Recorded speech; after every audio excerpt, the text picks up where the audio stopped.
ga Simba gane ne bannamawulire wano ku Radio Simba Peter Kibazo mu studios gikwanjulira osibye yotya mpuliriza go nawo sinziro tuuliriza tukwebaza okubeera ng'okola bwotyo nkyagezako kwa adjusting mask kulaba Charles Womshana naye waali anga Kivumbi ali mu retreat ya retreat nzeemukko omanyi abasajja abasosodoti baatuukanga ekiseera ne bagaa nti tugenze mu lusirika olusirika olwo luba lukulu ebaayo reflection eriyo omusosodoti mukwano gwange bamuyita Mr. Silence basomesa abaana nti buli lunaku okumala essaawa 2 otuula n'osirika wekka ng'ate teweebase noga nti now it's time to reflect.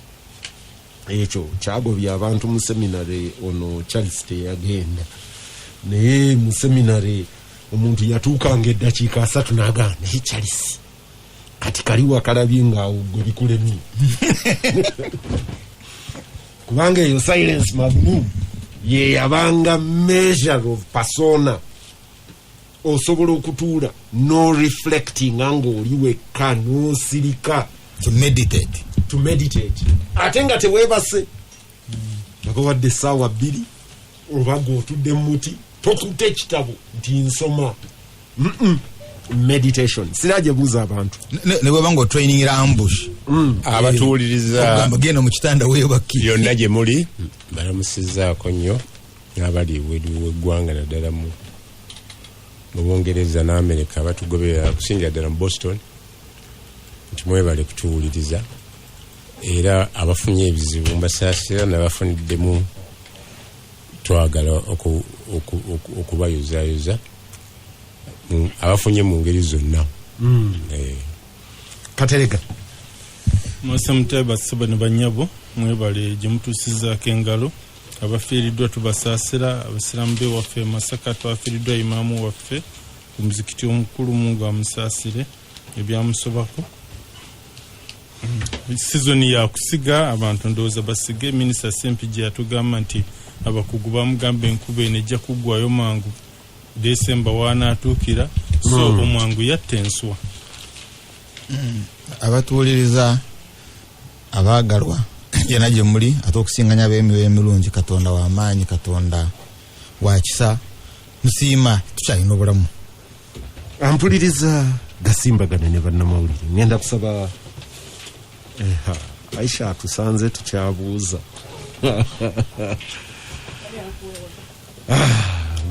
anti bajja omu nawe yajja kujja tugambye nti Muwanga yasazeewo personally yewe munga wiki 2 za personal reflection ate ekyo kikulu. Ekituufu Muwanga abasawo bamu advising nga taking a bed rest omulemu ng'omuntu akola nnyo. Musibe mutano abawuliriza basiba banyabo mwebale emirimu gye mukolako tusaba Mukama Katonda atuwa obulamu obulungi kitalonye bwe tufiiriddwa bangi abafunye birungi okawulire okola kabafuuyira mutufuuyira ng'ente bannange mutufuuyira ng'ente oyiteeri ne rumo ne mugifuuyira tabu naye that is the new normal. We shall get used with time. kabafuuyira ne bano bachalisi ne bakaterega abampulira mu katokolido bamanyira do bafuuyira naye munanga ate bw'ogendayo there are incidences of it's not even cancer but abantu abangi emyaka eno emikadde chemicals zibakutula engeri gye bazimixinga nga bamixinga nga bafa ku nte n'enkwa oli nga tolowooza ku level ya obutwa obuyinza okumuleetera ddenja ye ng'omuntu nga afa ku nte n'abantu baffe abalima bangi bafunye endwadde zirabika nga ziri cancerous newe amazzi ebomba. Abantu abafuuyidde nnyo tebambala tebebika tebakola kyabirawo ate nga chemicals bifu bagenze bafuna endwadde ezifaanagana nga zirabika zirina high relationship ne chemicals bakozesa mu kufuuyira. So this is not kufuuyira omuddo okufuuyira ebimera tulwanyisa COVID but in the long run this can be dangerous. But Aisha nali njogera n'omukyala ndooza yakulira ebya insects simanyi bwe babayita abo entomologist baani kale twale insectology eno Lwengo baade bakola project ku research y'enseenene ne multiplication ne kubanga it's an economic activity naye yatugamba ekimu ku bizibu bye tuyisinga obunene n'ekimu ku zigo bye enseenene okendeera nfuuyira gye tufuuyira nti abantu baffe babagamba genda otabule meals 10 oziteeke mu kidomola kya liita 2 olinaga nti awe ennyanya zange tezijja kuwangaala nga genda osena ebijiiko bya sukaali 2 obitabule mu kadomola ka liita 5 oteeke mu meals 10 nga n'okukapima bakapimye naga nti tebijja kufa agende abo boyaga mudde gufe mango baganye miezi meka asatu yongerako okola 5 teka mukone ku mafuta can you imagine kati situation ganti tabula muko ku mafuta yagendo tunyonyola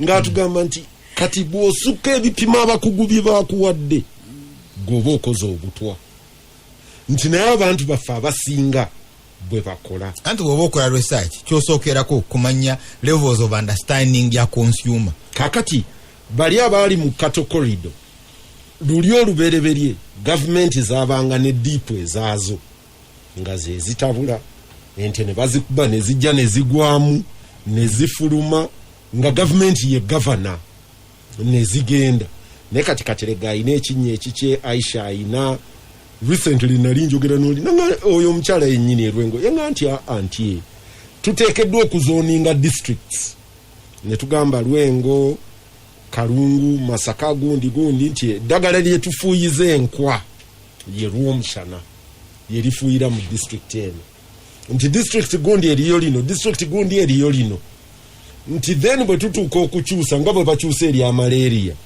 ne tugamba kati lino lideno resistance y'enkwa eri eddagala eryo mbu naye osanga nga yowe ebyobulimi yawa amagezi Naisha ayina ssente ng'alikima mu container ng'alikima mu coopers ngaganti embalala tubadde tufuuyiza lino lyeritta egindi lino kyokkakananga mu creating resistance eteri manageable nga zibeerawo kati ng'abantu bongeramu nti bano bwe bakugamba meals 10 gwe tabula 2 olabe enkwa bwe wali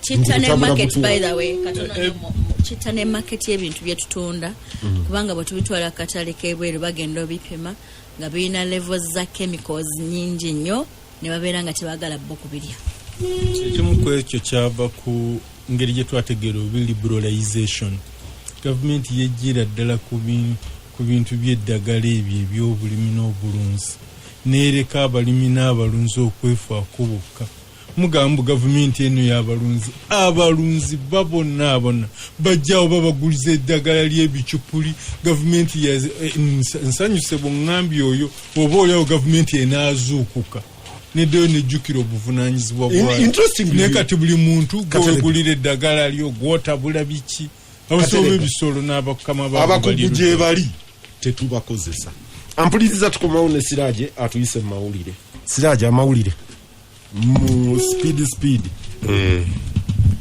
amawulire wiiki etandika gaabutikirwa okwogera kwa President Museveni naye ng'ekikulu ekyalimu kyali ky'abaana ba finalist kuddayo mu masomero oluvannyuma abantu abaasanyuka nti bagagguddewo beezuula nga tebasobola kusobola conditions at least amasomero agasinga ku option esooka enzibu abadde ne boarding nti olina kulondako kimu ekyo nga kitegeeza nti abamu bajja kugulemwa senga head teacher alondako kugenda na boarding section abalanga ebintu ebisinga tebabisobola naye nga government rolo gyerina gyeyatekinga eri weyongere maaso so week okugaba kondomu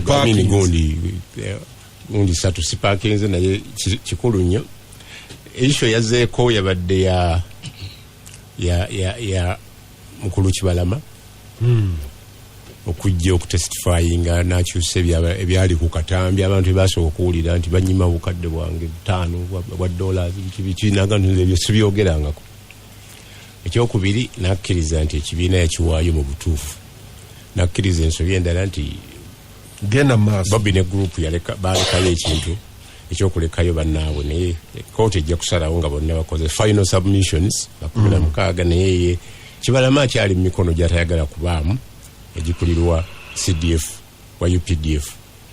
Then twafunye chairman wa Electoral Commission NRM nga oluvannyuma lw'okubala emigongo egyali gimaze abantu abasaasaanye yakizudde nti omukulu Rukutana yawangula n'akyusa ebyabali nagati oluvannyuma lw'okubala ki emigongo egitaaliwo bazzeemu anti recount naye ng'abantu bagenderawo ku basaasaanye eno si recount resummation yeah actually bakikyusiriza mu zone emu gye bagamba abadde avunula recount kubala emigongo etaliiwo.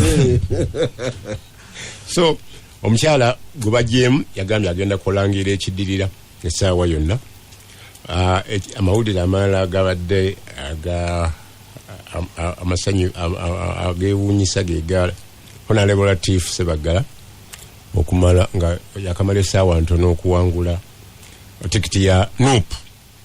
Yagambye nti asazeewo okugizaayo olw'ebizibu byayogedde buli muntu byeyawulidde kusinga nga atunulira disunity ya large opposition n'agamba nti ajja kusigala nga awagira Kyagulanyi ku bwa mupikati yabadde yeesunga Chameleone bamugamba nti addayo osabe buto waliwo process gye tulina okugoberera okuddamu naye ayinza okusaba ayinza obutasaba.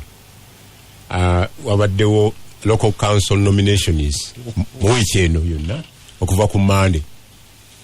Kansooka enziremu Paulo Ddungu e London ekinteesaako mu masiki eno ku protectinga bannange be tuli nabo nti nange nkakase nti bendi nabo kasita gwobeera ng'ompulira njagala kakasa nti n'olw'omushana ndi wano mu protectinga naye ate ne lw'omushana si gwe neesiga ennyo eyiye eri mu nsawo kaakati nze twafa dda.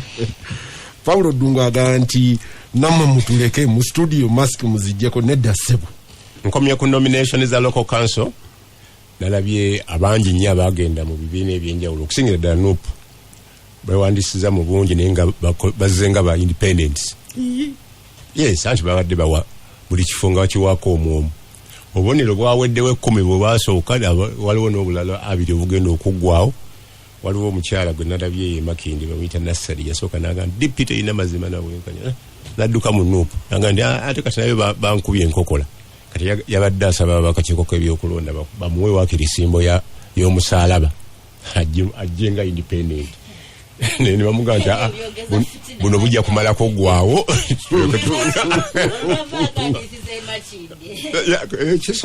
gyekiri n'erinnya ndyogedde.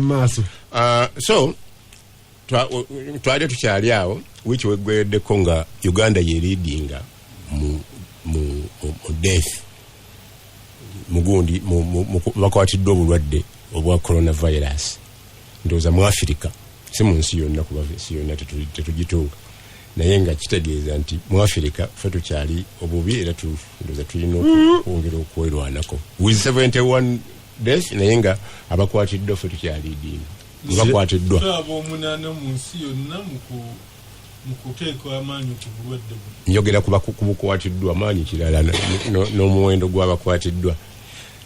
Tiyagaasi yanyoose mu wiiki eno mungi nnyo mu kibuga ng'ekizibu kiva ku bipande ekya President Museveni kibayisizaawo poliisi ne batunuulira aba NUP ne babagoberera ne bagenda. Makerere omwogezi wa poliisi akola kunoonyereza bagambye ku Lwokusatu bajja kufulumya ripooti enzijuvu nga bagigatta ku yaabwe nga poliisi ne komiti endala zebateekawo ey'amasannyalaze n'endala ku kyomuliro gwakwata lwa mukaaga yali Saturday last week abwe watyo naye nga bagamba wakyaliwo ebibuuzo kisobola okuddawo oba kisobola okuddaabirizibwa okuddamu kyonna okuzimbwa ebitujja kubitunuulira mu ripooti ey'abakugu abagenda okugireeta naye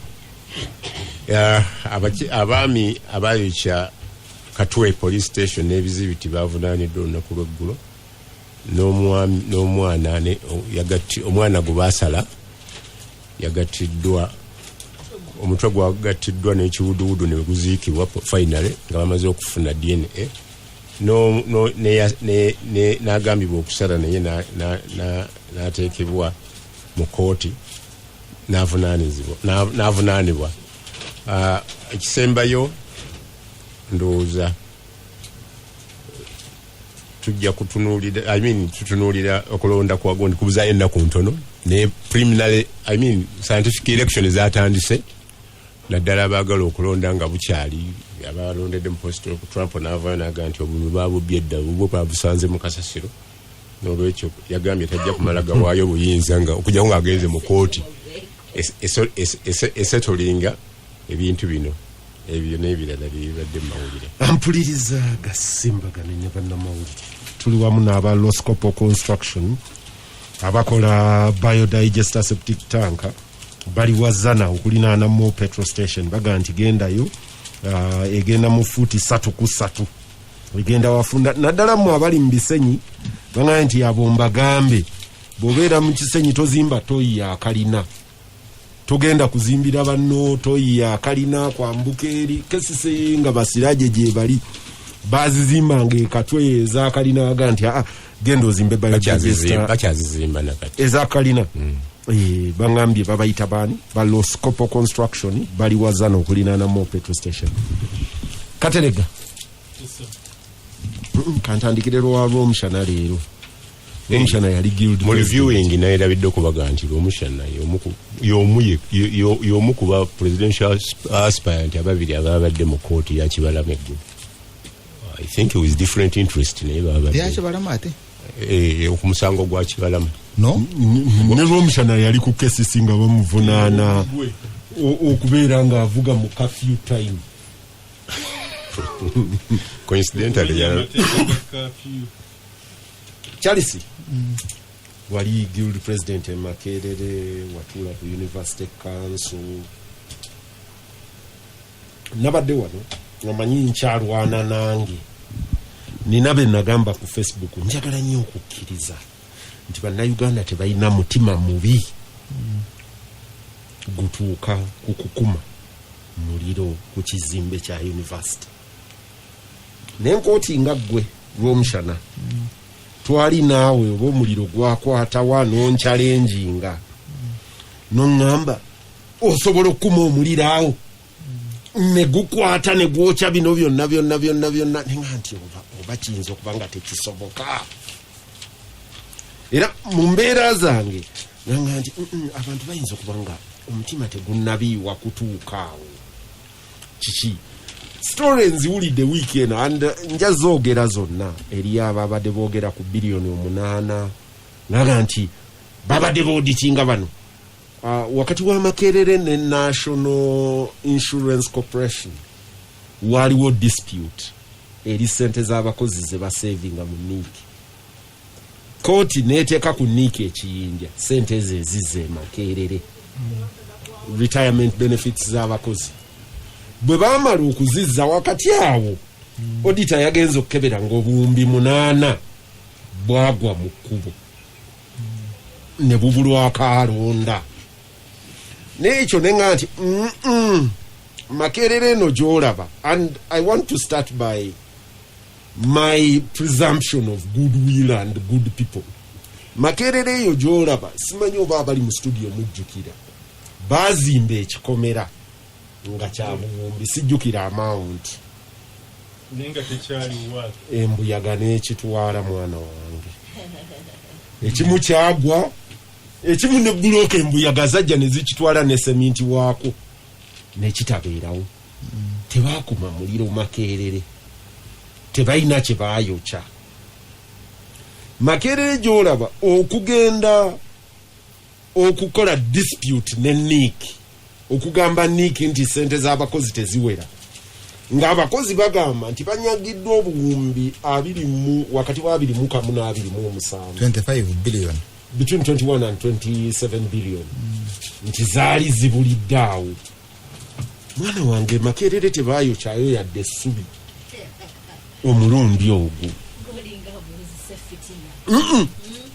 kati ndowooza nina gat tebeera informed by logic, tebeera rational, ebeera mu mutima ngamba ki bano ekisooka bwe biba byabubbi bagubu. 25 billion is nothing. They are inert. Therefore omuntu ali inert toyinza gamba nti olwa billion 8 tyebekumyeko omuliro. What might have happened? What are we dealing with? Are we dealing with a general lack of kwetegeka ng'ensi? Ekirala, mbadde wano, I work with a university or a higher institution of learning. Tulina ekizimbe ekipya kye tuzimba, ebintu ebimu KCC byesaba ng'etteeka, a fire hydrant points. Ne batunyonnyola ne tebaziyita decibel zibeera wazaffe za mizindaalo. Balina a certain power level gye basaba, era bwe baba bakigezesa bagakuba mu njogera yaffe. Amazzi ago balina okugakuba ne gatuuka gye bagaagala ne balyoka bagamba muyise. Olumu tebagagezesa naye galina okubako na buli kizimbe kyolaba e Kampala kirina okubeera ne fire hydrant point, kirina okubeera. Abazungu bazimba main building ne beerabira fire hydrant points. Emyaka gino kyenkana 10 ne tutagirowoozaako giteekawo, oba abawoota balina we baatuuka ne bagasiba. Wansi wa Kololo esesedda waliwo abavuga ebimotoka bakimangawo amazzi nga ga national water negana naye buno obusajja tebutusasula negasiba. Simanyi oba baamala ne bagasumulula, naye nga sensi yakyo abaali bazimba Kololo bakiteekawo nga bagamba nti omuliro bwe gukwata mu Kololo tovuga genda gaba ku nnyanja, wano wojja n'ogafuna n'ozikiza. Tebagujja na ku nnyanja. Agennyanja tegakola. Waliwo awo wakati wa Bunga ne Kansanga mukagga we wali gundi zaabwe naye eri kwoto spa wansi baba n'ebifo bagajja we babateera Charles Mumshana. Nze nkuwadde nga soogeza reason, soogeza logic, nkugamba gat. Bw'oba yagala nga Aisha mukyala wo ojja kugereza ku mukyala mulala ojja kunkubira mwami Kalinga ngamba nze I'm saying like ngeza nga mukyala wo n'omugamba mbadde ngamba omwana agenda atandika essomero mu P1 P2 naye lya Kisulo balita sasa mu Rebecca essomero lya government ayinza n'okunoba. Ntingambe my wife omwana tumutwale mu ssomero nasomeramu Bugangari secondary school lubera lutalo. You get why? Because amasomero gaffe aga government gafa. Ekyokubiri twali tuyina UTC ng'omuzadde kyakola kukutwala ku bus n'akusiibula n'amanya ogenda kukola ki, ogenda kutuuka. That's how we came to Makerere University. Because nga siraba how would I now kati tebikyaliwo now Makerere University gye mmanyi gye natuukamu ng'olina Freedom Square. Bw'otuuka mu Freedom Square you have freedom of thought ne speech. Ng'omanyi omwana muto omutegeka kujja mu nsi mu byobufuzi mu byaki nga tukyaza abakulembeze the likes of Kahindo Tafiire bamanya Mushega kati debate netandika nga debate eri heavy kati bikyaliwo. Mukulu na wangu oyo goyogerako yafuula Makerere University a secondary school. It now became a police state. Secondary school nebayo debate. I'm saying wakati in other words you are even saying the secondary school is even high. I was with Professor Baliamureba na Rumshana ku university wenyine na Rumshana we have improved the university nemugamba olaba yabana mu Moroka and they were revising obarabule people nga wetubiwandika fe twakoze the word we used to use in a second it was crude sija kuchogera ku radio naye wetwandika busamale ngolaba bali abaana who are doing aba preparing ebigezo basomera mu muluka. They are reading from the car, they are reading once we miti. Library is not there. Now, is literally not there really. Literally not. You chizembe we chiri, but so Makerere University is dead. Because mukuru kichazo chogamba chiri nti university bizimbe. Bobo tunulira chizimbe main building yo university as a university ya fadda. But what is very interesting nti mu government oinayo mukuru Rugunda Dr. Wakana Rugunda yali leader wa nusu I think oinayo Emmanuel Mutebire yali guild president Makerere University's governor Bank of Uganda niwe mbanga squad manya amalala 5 agali mu buyinza waguru ku level eyo abo ba eritumwina abo bali mu Lumumba nga nebisera we nalinga nchali nga eritumina aleta ranks military ranks nazwa abana you know those cultures that wali tuyina Lumumba North Coast nebirara but halls of residences katezina na flashing toilets halls of residences ezimu tezina na maza kakolachi gatambula the buildings are dead na yenga ata abayita mu Makerere University abasura ku mufaliso government je yatuwanga government yatulisanga now bali mu buyinza the institution is dead. So my submission erinti bola Makerere nga bagiteka ko muliro manya ya fadda it collapsed long ago. So katuyina okunonya kulwachi bana bamanyi omugaso gw'obuyigirize abamanyi omugaso gwa university public university ngeyo kulwachi bagita actually in area defense bano bagambi tewakyaliyo accounts waliyo Uganda Revenue Authority. It's now Uganda Revenue Authority collecting school fees, collecting university fees, which is also very interesting. But anyway, do you want information on that? You can. So county universities zasigaza accounts department. What happens is Ministry of Finance muteka ya nationalizing collections za government agencies zonna katibu osasula zigenda wakati. But what happens is government funds your budget, go presenting a budget, government nezi kuwa mu advance, therefore kugamba nti accounts tekola mulimba. What has happened is the collections go to the consolidated fund. I agree. Then your expenditure is put in Bank of Uganda and you can spend. Yes, what I'm saying, you see Uganda Revenue Authority deals with collection of taxes and fees. Katigwe chibazo a citizen or in public facility and you are paying a tax. You see, anyway, when I York University, I proposed to Mukuru Museveni guild a Zimbe wall around the university in partnership with business people. Then fit collecting but we all could rent. We share with the rent. Kachigende wachiri nti ensimbi zetu saving asobola okusasulira abaana abanaku. Still shone bachirwanyisa. In other words, the wall jola around one gear. A businessman like Peter Chivazo, you would build there. Ekizimbe ngachikolanga wall, but this side ngachikolanga nga maduka. Nebachirwanyisa. I was even going to build a hall of residence. Nga mfunye ba biora mashuda biora mfunye some presidents abali bakiriza tubawam those halls of residence tuzitira amanya gawe but tuzimbire but still the university nekolachi nekiremesa because I have friends in Bukunan residents. So I agree waliwo corruption at a lower level, waliwo corruption in medium, waliwo corruption even but now let's go to where we are now.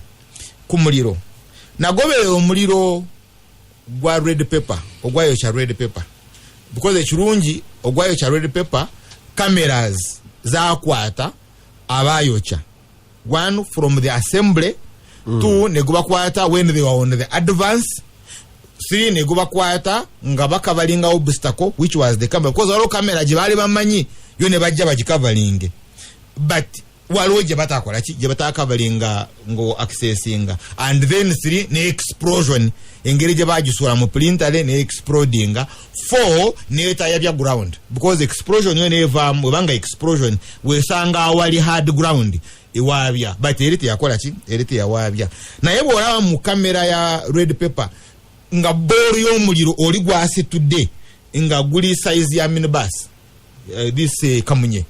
That's why I was telling you nti waliwo emiriro gye tulaba naye nolaba nti guno omuliro teguli ordinary guno gwaffe gwa bulijjo gwaki ogw'essanja.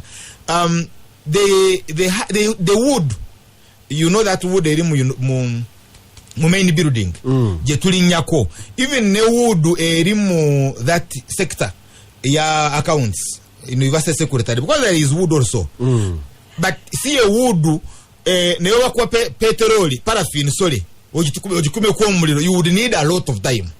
I'm talking about omuntu who is an ordinary arsonist nga kibazo ne wala kati kibazo ogenda okuma omuliro ku biwude ebyo bwoba akozesa materials affe zino za bulijjo paraffin you would need a lot of time eyo wood okwata omuliro evemu omukka guli then gulyoke gwake gujenge ekiro kyewalaba kisobola okuteeka that press down. 3 omuliro gwazeemu okwokya because there is a friend of mine I don't need to mention his names maybe because sina clearance ye ng'agamba nti gwayitamu ne mu what do you call this dividing floors kasolya bobozim beam and not beam dividing floor kati ikimanyi because it's also built in concrete naye omuliro ogwokye freri kino kyafuuka red. No, that's not the ceiling because when you finish the floor you go to another one. The slab nti yafuuka literally red ng'evaamu ng'etonya muliro ogugwa muki ogugwamu nga gwokya wood eri around ate ne gwokya ne carpet. So that kind of heat n'enku ezokya amatafaali olate kusobola because bw'olaba omuliro gwokya amatafaali that one is red hot but that amount of to get that amount of heat oba weetaaga nku ebirole. So what is that fire, what is that knowledge gy'okozesa n'ofuna omuliro ogulinga ogw'enku ezokya etanuli y'amatafaali? That's the question I was asking you the other time. Now olaba kikoleddwa wano but what was very interesting ku red pepper nga bookya red pepper seta high naye omuliro gwagikwata, you remember? Now and but bano bali bayina mundu abayokya red pepper they were equipped with arms with guns, at least that one is there is seen kate chene chikwa kulu. Then waliwo omulala omuliro kibazo gwenjagala picking me interest gwe muliro ogwokya abali bakuuma kabaka ozeyeera but it's an interesting fire. Tosobola kutunulira muliro ene muliro in isolation. I'm talking about knowledge of fire. Oli agamba gwabokya kati naye gwe bagamba omulalo gwe gwavaako became ash, turned into ash. Naye abalala abali in the same fire tebayidde kugwawo tebafudde naye wonna bayingidde koma ate bayingidde koma bonna nani asurvivinze later bonna ne bakola ki bonna ne bafa. Now that's also another muliro kati gwe muliro guli e Makerere University. So bwoba okutunulira therefore it is high technology. Now eno high technology agikola it cannot be 25 billion togitunulira in terms of the price nti waliwo isente zeyabbye maybe is covering because abba sente ezo is aina impunity nene nnyo toyina kyogenda kumukola and babbye sente everywhere toyina kyosobola okukola ki. So they don't need to kill evidence using fire but because they can kill evidence mu court mu kuoza mu prosecution even in investigations but it's a good fire because it should open up debate. Chobara me I don't mourn. Maybe the world may come in neraba roti corrupts eri Makerere University. Siraj ekisooka omanyi ndagamba abantu wano mu wiki nti siri omu kubaga nti ab'ebimotoka ebizikiriza omuliro baalemereddwa naki. Ndi omu kubaalaba omuliro e Notre Dame Cathedral. Of course nga nina ne selfish interest endala nti yemu ku cathedrals ezaali zisinga obulungi mu nsi yonna nga bwe nalaba omuliro guli ne gwokya Notre Dame Cathedral kati mukwano gwange ku bbalaza yaŋŋamba kibazo e Notre Dame bayina buli kimu ekiyinza okuzikiza omuliro naye gwabalema abasajja bagezezaako kugwe Makerere temubakuba ennyo nenzikiriziganya naye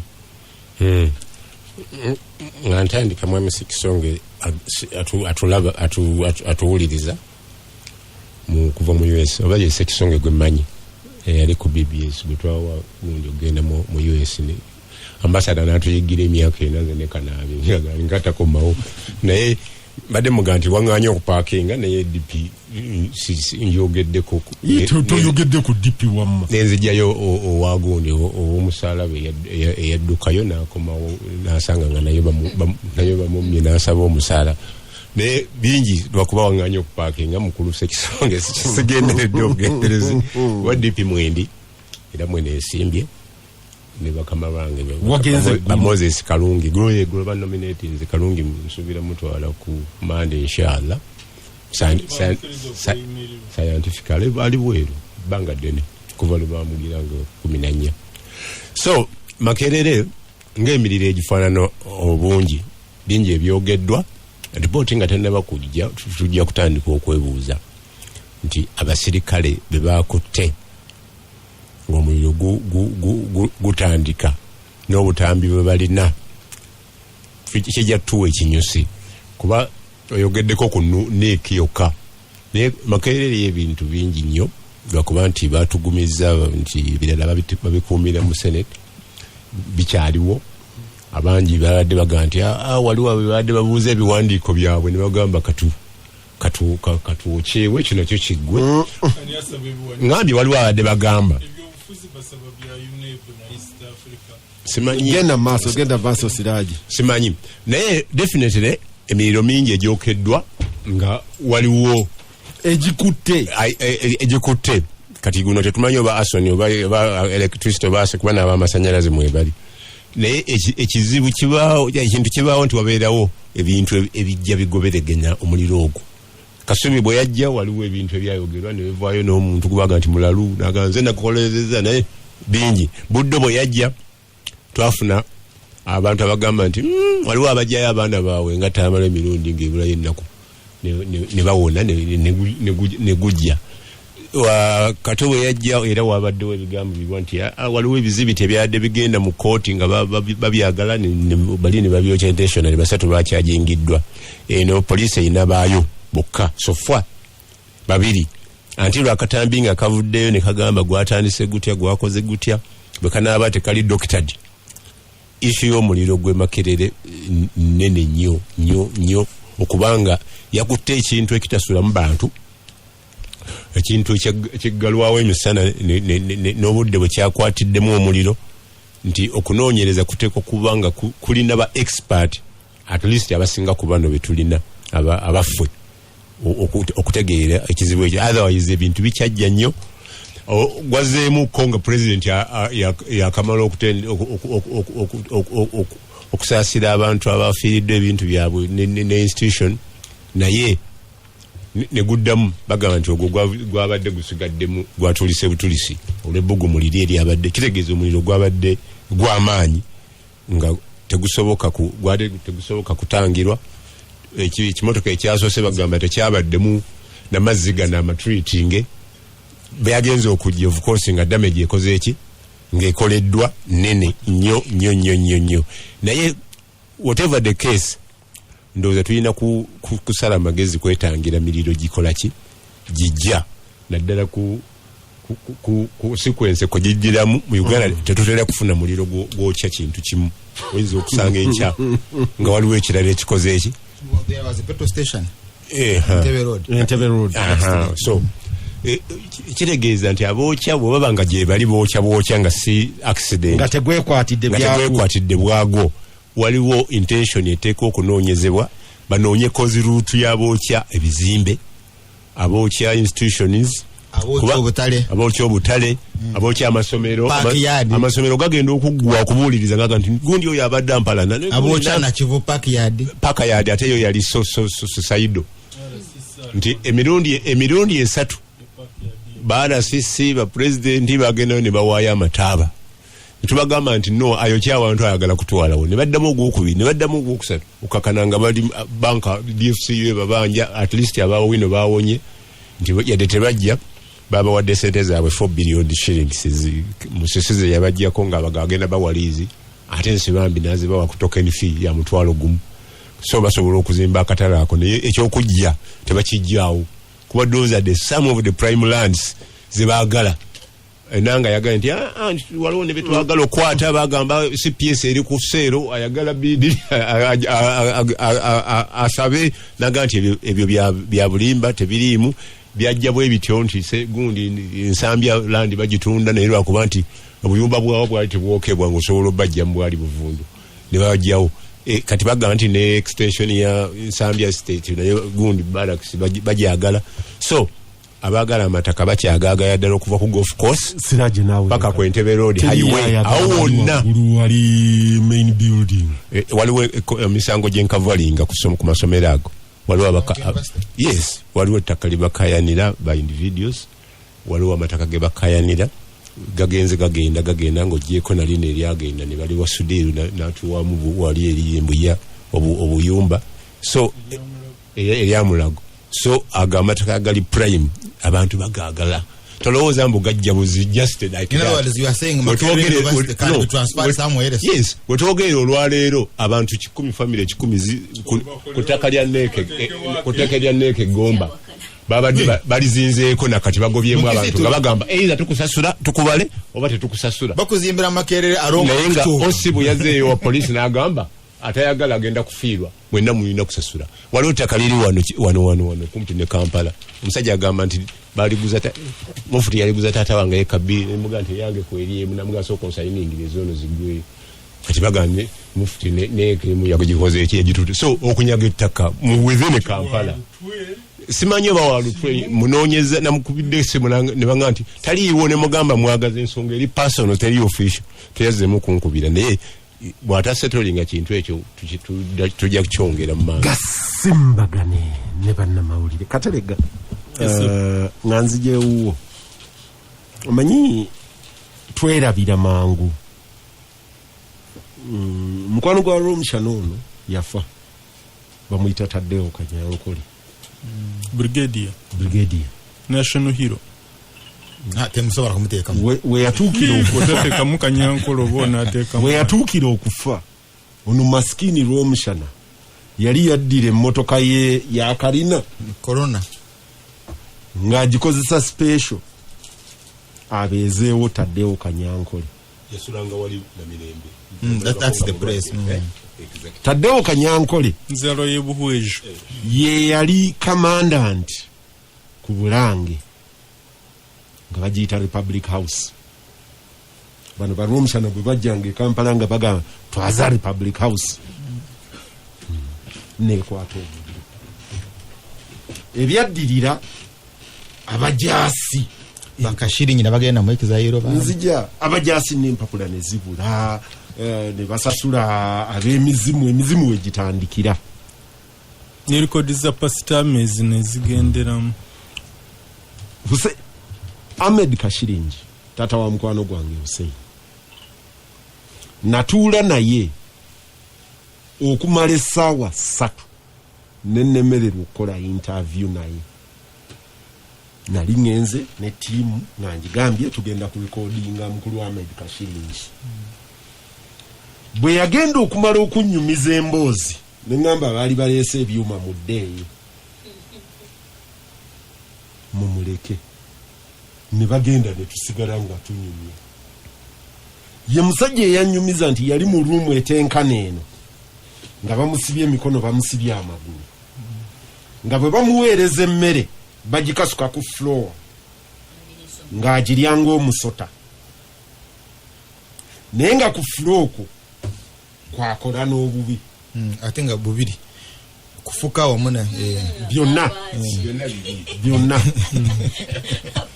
nga ye floor y'emu kwaliira bwe ngenda okwogera naye the floor was not dry nga tategeera bantu be yakola nabo ne bwagenda okunyumiza ng'agamba nti ebizibu byange byatandikira Bulange ye n'ekigambo Bulange yali takyogera ng'akyagiyita Republic House. Nze namujjukizanga nti akati bagiyita Bulange nga yali very arrogant mu mboozi yaffe. Bwe nagezangako mu challenge ng'omubuuza ebibuuzo ng'ayagala kunkuba mpi. Naye nanyumiza nandaga pain. Naye mu kwawukana nagamba nti mwana wange olunaku olumu omuntu agenda kuwandiika ekitabo oba oli awo tulimanya kiki ekyakwasa omuliro oyo n'agenda ogwo gwawa Bulange. Nayita mu Owino ku Parkyard nenzija wano ku radio nengamba abantu naye Katonda atusaasire Owino eyo tekwatanga omuliro ngeriyo obuveera abalongoose engatto nga bazirongoosa na petroli na biki na biki.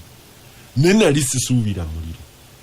Omuliro bwe gwakwata naively naga nti nze biri bye nalabayo. Basajja balina petroli abalongoose engatto balinamu obusigiri babiseeko biveera waliwo nku miti japaini omuliro awo gubadde ne facilitator. Munkola yange nenga nti abantu bawe benefit of doubt.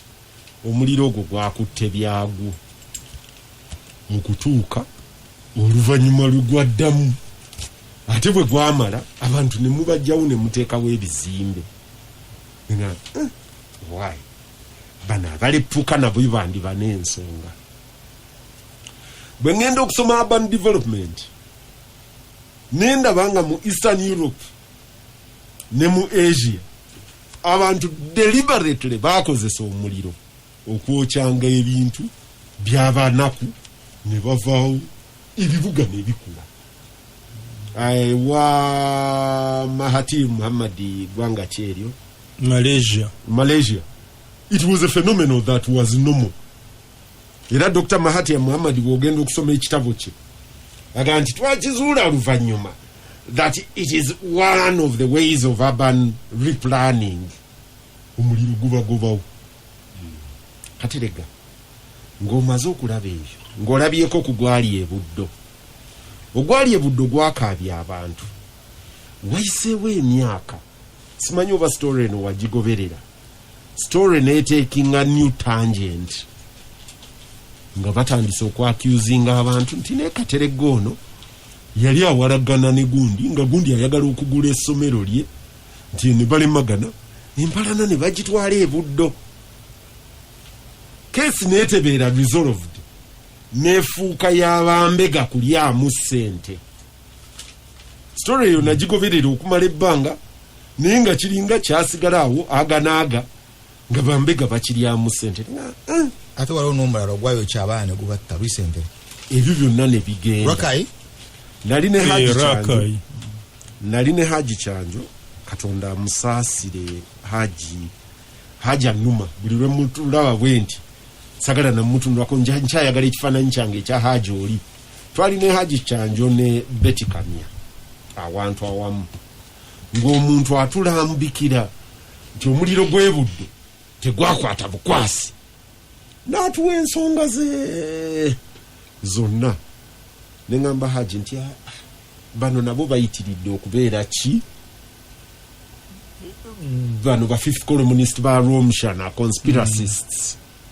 Haji oyo nankwata ku mukono n'agunyweza n'angamba kibazo mu nsi buli omu omuwanga omukisa n'akubuulira n'omuwuliriza bodda yeeka ne weefumiitiriza tomanya olina ky'ojjamu.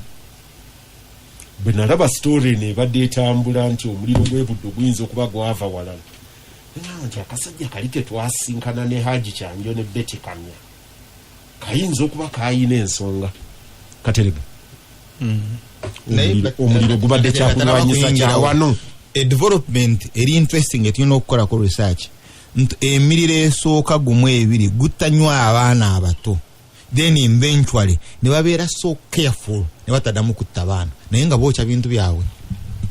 Katerega ebintu by'emiriro bino nga bwe mwogedde simanyi oba mu Luganda liro omuliro gulina egundi tegulina bungi ndowooza tegiyinza kuba miriro gusigala era muliro naye nabadde ndaba omu ku bantu sikkaanya naye mbyobufuzi naye nzisaamu nnyo ekitiibwa byawandiika Onyango Obbo naye nga alimu abo abalowooza nti omuliro ogwo gwabadde muki mugendere lwakuba ye era n'ateekamu ebyobufuzi n'agamba nti kwegamba ettima eririwo kati kwe kusaanyawo buli kintu ekikola Uganda yakululemu abali mu kukola ebyo buli ekintu ekirabika nti kikola ki Uganda kye bali mu kusaanyawo nendowooza nti abo bambi tebaliyo abataagaliza Uganda ebenga buli kintu tekiriiwo nenzijukira eyali naalinnya w'amasiro g'e Kasubi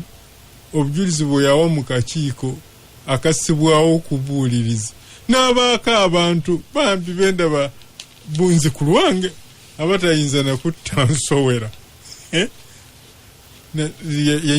nti bebaayokya n'ayogera omuntu nti gundi ng'akolera ku biragiro bya minisita gundi bebayokyaki bebayokye Kasubi we yajjira twali twagenze Buvuma ku bizinga nga president ali mu kulambula emirimu gya bonna bagaggawale ke twali tugenze eggulo limu tusuleyo yajja enkeera tuba tuli ku Kyoto n'abakuumi be amawulire ne gagira ki ne gajja nti Kasubi ayidde nga tukirabanga ekiyinza obutasoboka naye ebyo byonna bwe mbitunuulira nze nkiteeka ku kintu kimu nti abantu ekibaleetamu okubuusabuusa kwe kubanga ne ripooti oba n'okubuuliriza okukoleddwa ku muliro ogw'engeri eyo kati tugeze ng'ogw'e Kasubi akakiiko kamaliriza ne kawaayo ripooti za wano teziba published abantu ne basigala nga balina bye bateebereza nti byebyo kati nze bwe ntunuulira ng'eky'e Kasubi newankubadde n'alinnya Omumbejja Namika ayina minisita n'omukungu omulala kati mukulembeze wawalala be yalumiriza nti be bakikola naye nze ate omutima gwange gwalooza mu budde obwo twalina muliraanwa nga tetulima naye Kambugu nga nze nga nti omuliraanwa oyo mukwagala otutabula nanga nti kati wano n'omala otabula central government ne Buganda nti awo baako omulira awo nze omutima gwange gwalowoolezeeyo mwatune ku kyemakerera era kyanzijidde nga akasajja ako kayinza era otukwata awabi nga kaagala otutabula ne kaba nti ke kaakoze kino naye kisobola okutuyamba okubuuliza bwe kukolebwa. So we agree guno omuliro gwo guli deliberate. Guli deliberate. Kyetugeesinga is the intent. Bwenteebereza. Bwenteebereza kuba twagala okunoonyereza kukolebwe batuzuulire ekisemba okujjako ebyengeri nabadde ndaba yali vice chancellor ku TVM Dr. Badia Mureba ng'agamba nti ng'omuliro gumaze okwaka poliisi ne yeddiza ekifo ate omuliro teguyina bwe gusobola kuddamu ng'ogwokubiri guzzeemu nga ye alaba nti awalabika waabaddewo ekigendererwa oba oli awo nga waliwo bye baayagadde okwokya nga baatuuse okuzikiza nga byo tebinnajja omuliro ogwokubiri nga gwagendereddwamu n'ebyo bijje naye munnange ate ekizibu saabalabirizi waffe omugole yabadde asabira abasirikale ku by'omuliro ogwo ate amaanyi ga sitaani ne gamusinza amaanyi omuliro ogwokusatu nagwo ne gugira ki n'okusaba ne kukomaawo ate abasirikale ne badduka genda kuzikizibwa kuba media teyatutenyonga kyamaanyi omuliro ogwo ogwaki saabalabirizi Kazimba bwe yazze Makerere nga asabira abasirikale omuliro ogwokusatu ne gutandika era ne badduka mu ssaala ye ne bagenda emirundi esatu so wateeka okuba nga waliwo ekigendererwa ewafu waliyo omusajja kansooke nkuba obulango buno